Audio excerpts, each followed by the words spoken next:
Well, let's chat now about the, I suppose, infamous 2005 Lions tour to New Zealand, your second tour.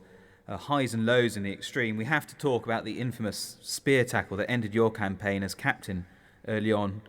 It must have left you, frustrated, angry, I guess all of those emotions. Yeah, it did. And time does heal all wounds, including dislocated shoulders.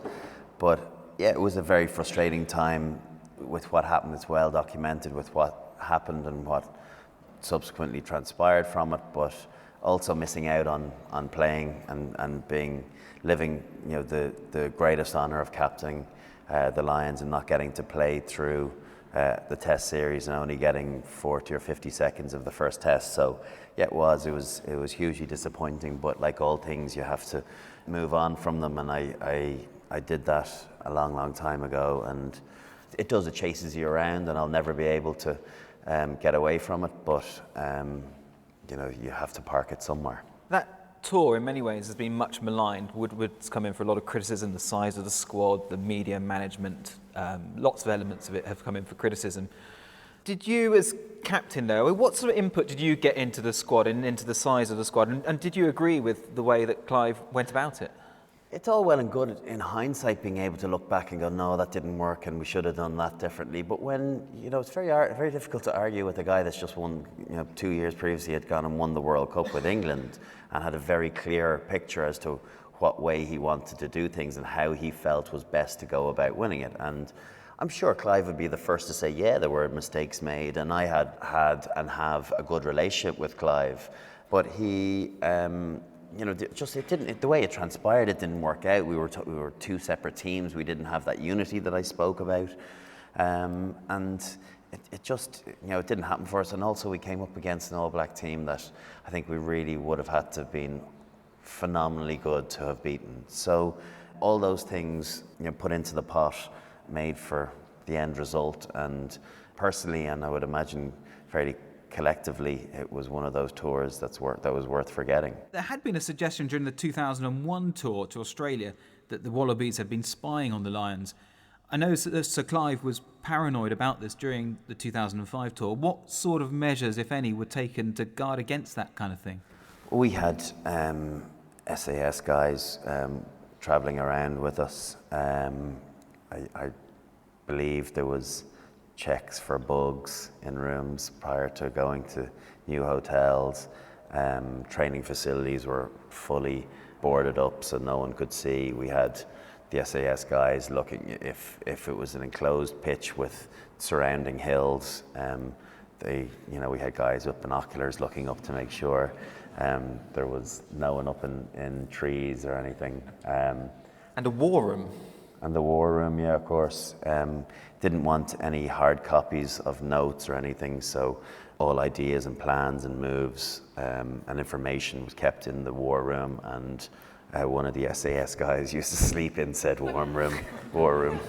So, didn't really work out so well for us now that I think about it.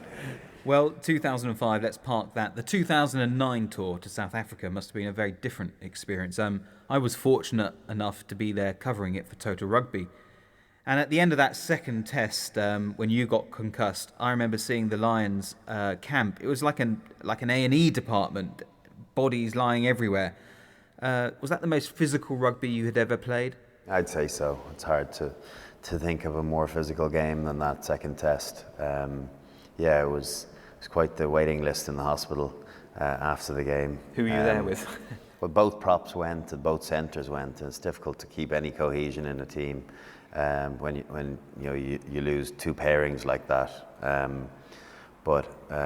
It was a huge shame that we didn't give ourselves the opportunity of going in, but with a draw in the second test, going into the third test with something still to play for.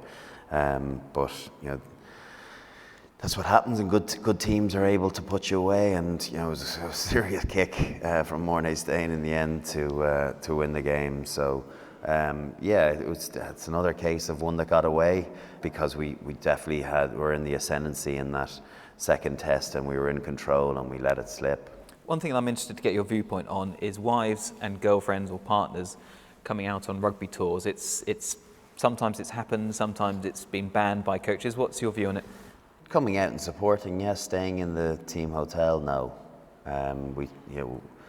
Because we had our own rooms in '05, partners were able to stay with players, and you go down and just from the unity side of things, guys were having breakfast with their wives when they have breakfast with their wives 327 days of the year.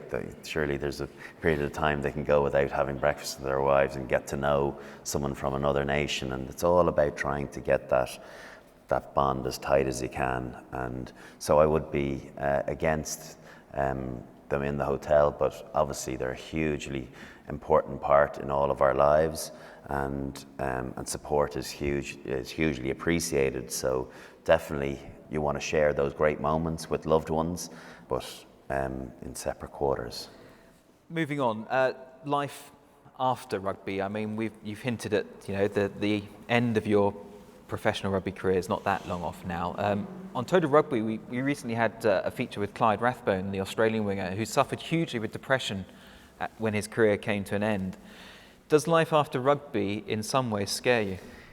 Yeah, when you know for your whole adult life, when you only know one thing, scare might be a bit dramatic, but the element of the unknown is a bit of a daunting prospect in going from something that has been very natural to you and that you've loved for 13, 14, 15 years to trying to find a new challenge that's going to give you a reason to get up in the morning and give you the same appetite. Now, you're not going to be able to replace like with like. There's not too many other jobs where you get to run out on a Saturday in front of 80,000 people.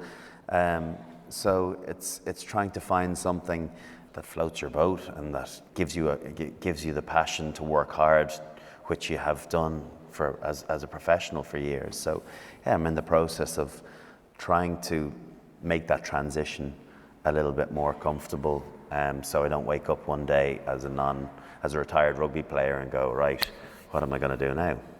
An incredible career, Brian.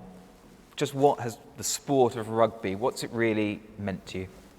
It's been a privilege to have been involved in the teams that I have been lucky enough to play for, and the people that have been able to play with, and the feelings and moments that I've been able to experience. I do know that one of the great things that I will miss when I stop playing is that feeling in a dressing room after winning a game when you don't have to say anything to anyone. There's just that unbelievable level of contentment, knowing that you've given everything on the pitch and that you've managed to achieve. Maybe it's a one-off game, or maybe it's a big match, or maybe you've won a cup or a championship. But that feeling sitting there, just quietly, contently looking at one another and too tired to say anything, that feeling's irreplaceable, and I would imagine that's what I'm going to miss most. Ladies and gentlemen, Brian O'Driscoll.